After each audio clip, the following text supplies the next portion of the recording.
This is Kate from Grand Adventures Ranch, and we've had a request to demonstrate how we light up horses for Ringbone. And here in Arizona, we have a lot of Ringbone. Working here, whether they're shod, barefoot, pads, we see a lot of Ringbone. And you know, the Ringbone is the body's way of laying down calcium to stabilize the joint. It's not really making a mistake, it's trying to fix things in the moment. So my demo horse here today is my movie star boy, Vigo. He thinks he's all that, and he loves attention. So Vigo's had some issues, but he, you know, you can tell he's kind of metabolic. He tends to get heavy. His feet get sore during the wrong time. He's kind of tender-toed. He doesn't have Ringbone, but we do a lot of lighting up on his legs. For Ringbone, our goal is to melt the excess calcium. And the only way we can permanently get rid of Ringbone is to get rid of the reason that the horse had Ringbone in the first place. Whether their joint is being overused, they're stopping and sliding and turning and overstretching that joint, or they're shod wrong, or they're working on super hard ground and it's really beating up those joints. Whatever reason, it's usually compounded by a lot of toxicity, by the pH, they're being very, very acidic, high alfalfa diet, high grain. So one of the first things we do here at the ranch, if a horse comes to us for Ringbone, is we alkalize their diet. We get them on a grass hay diet. If and only if they need extra calories, then we add in some cool stance coconut, maybe a little bit of whole grain, but fat is better. Fat is more alkaline than all the protein in grain. Then what we do is we start working to melt the Ringbone. And we start with a product called Dynamite Balm. And balm is a concoction of minerals out of the ground mixed with anise oil. It comes in a couple of different shapes. It comes in a little tub. You're going to get it all over your hands. It's actually good for your skin. We do facials with it.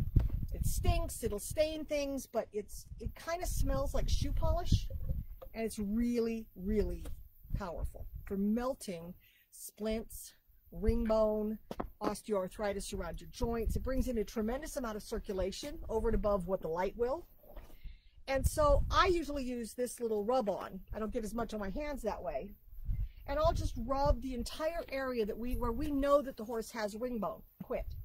Usually we've had it identified by x-ray, or you can even see it. We've worked on horses where you could see the Ringbone 30 feet away. It was such a big protuberance of calcium deposit.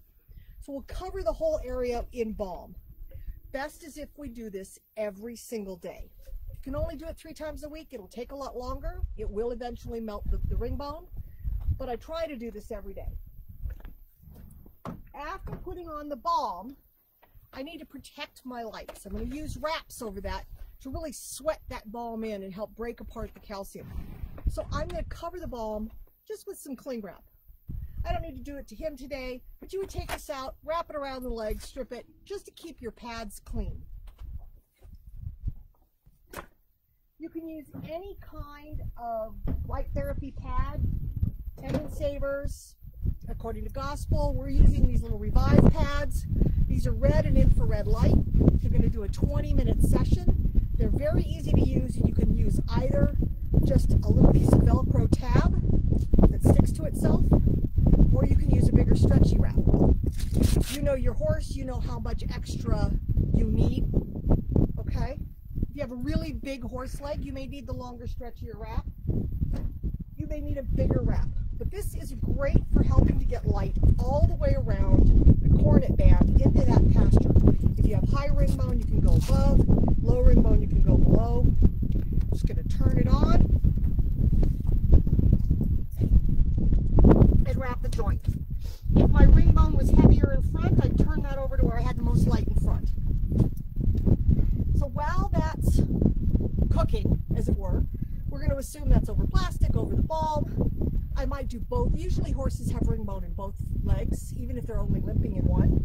So I'd probably light up both front legs, which I'm going to do with Mr. Vigo right now because he's had some tenderness in his tootsies lately. So this one I'm going to do with the long stretchy wrap.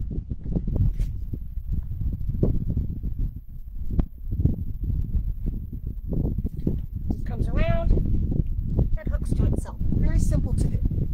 All right, and I can put that anywhere I need. If a problem was up here, if he had problems with a suspensory ligament, I could do up behind his knee, etc.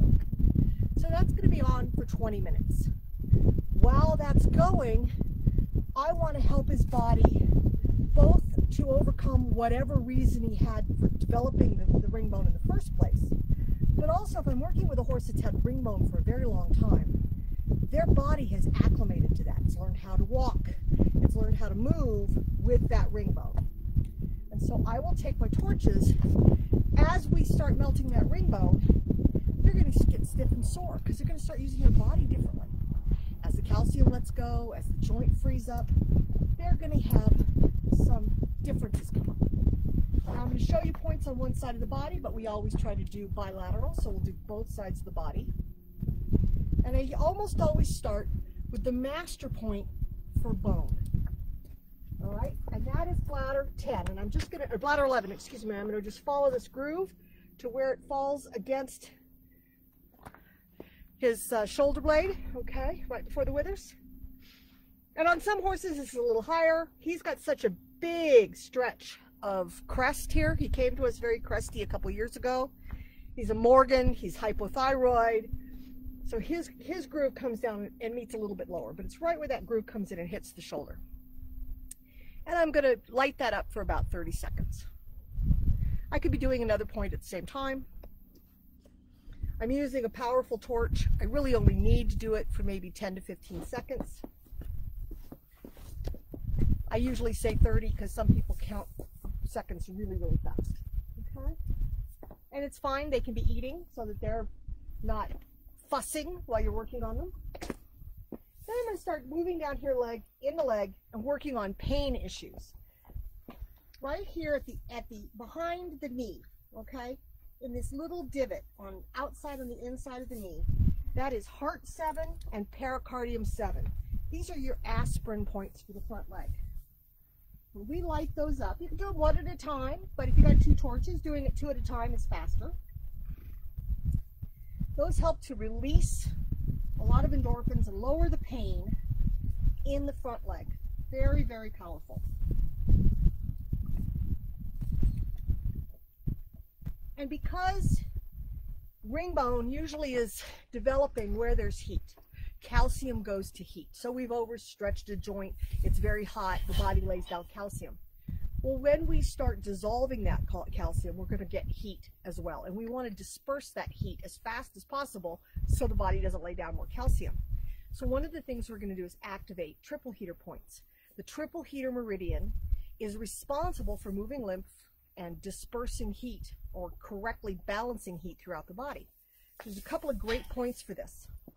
The first one is the ting point for the triple heater meridian, right down here on the front of the hoof, right at the cornet band, right at the front of the hoof. And then I can be lighting up its sister point right above the knee. This is triple heater 4. Triple heater 4 is a supercharger point for pain and any kind of imbalance along that meridian.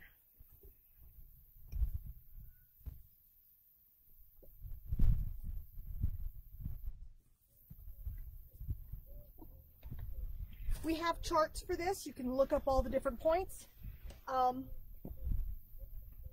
You can take them out, like I have them right here in my pocket. You can just take them out, print them out, or keep them on your phone and look up your points.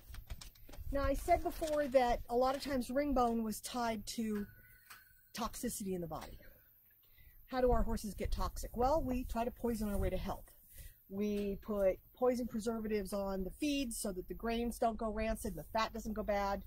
We put poisons in them every 6 to 8 weeks with, well, I don't, but many people use ivermectin or paste warmers, and those are really poisoning your way to health, and all that can build up in the body. So what we're going to do is we're going to light up some points for stimulating the release of toxins. A big one is to find the curve right here at the back of the ribs. You come up from the rib cage, you're going to find this divot right above that last rib. That's gallbladder 25. Very, very powerful point for releasing toxins in the body. Be careful on this if you have a very toxic horse. Like when he came to us a little over 2 years ago, he was very toxic. If I had tried to light up this point without letting him know I was coming, I could have gotten kicked or bitten. It's a very sensitive spot. And if you have a horse with ulcers, this whole area is going to be very sensitive, this whole dewlap. So just be really careful when you're coming in here.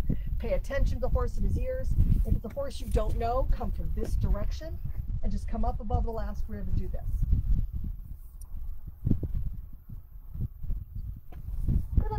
The sister to the gallbladder is the liver. That's the other point we really keep a lot of toxins in, right?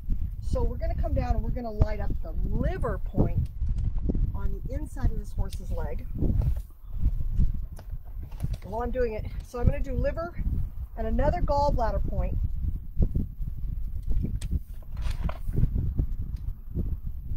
I can be doing 2 points at once when I'm prepared. Again, I know this horse very, very well. If you don't, start this slowly. But I'm going to come down here to my liver point, and I'm going to do another gallbladder point here. Now this doesn't seem to be doing a lot. He's not reacting a lot, partially because he has food, but also because he was just, we did a lot of work with him 2 days ago. And he's done a lot of detox work over the last 2 years. And that's really, you just follow all the points and keep lighting them up. This helps to keep the body in balance. Follow the chart, do it every day if you can, or as often as you possibly can. Sometimes if you're super, super busy, you may only get to the wraps in the morning, and maybe you do the photopuncture points 3 times a week. But daily is best, especially when you're first starting out and that horse is really toxic. We've seen horses where we melted off a ton of ringbone and then everything just stagnated, everything stopped. Like the ringbone had gotten much better, but the horse didn't, his coat got bad, things seemed to be weird. Well, that's because while we had been melting ringbone, he had been rebalancing on the rest of his body. I usually do the health and balance points with these horses pretty regularly as well, a couple days a week. Help keep all the energy in their body stable. If you want to know more on how to do this, you want to get better at assessing and working with your horse yourself, we do have an online class with a 2-torch kit. It's called the Equine Education and Torch Kit Bundle. Sexy name, I know. And it is $7.99.